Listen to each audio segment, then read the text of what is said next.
Mister Francesco Caorsi dell'Ampi Casassa, una vittoria di misura, una vittoria importantissima perché affrontavate una seria concorrente per le zone alte. Sì, una vittoria molto importante, arrivata contro una squadra forte che ha giustamente ambizioni e abbiamo vinto giocando una buona partita nonostante avessimo qualche assenza importante, e quindi tanti complimenti ai miei ragazzi per questi 3 punti e per quello che hanno fatto fino ad oggi.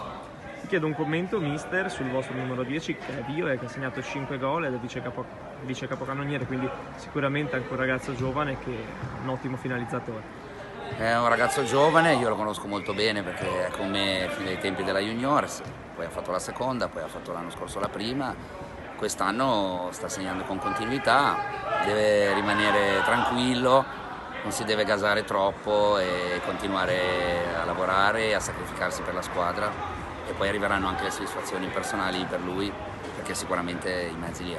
Sicuramente sono passate solo 5 giornate, quindi diciamo è ancora presto per tirare le somme, siamo appena agli inizi, però questo sembra un gruppo molto coeso, un gruppo capace anche di saper soffrire come ha fatto in questa partita, perché è stata una vittoria comunque sofferta.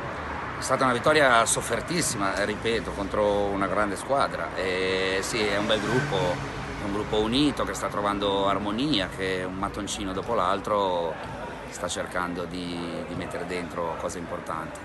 Grazie Quindi, mister Caorsi. prego, saluti, ciao.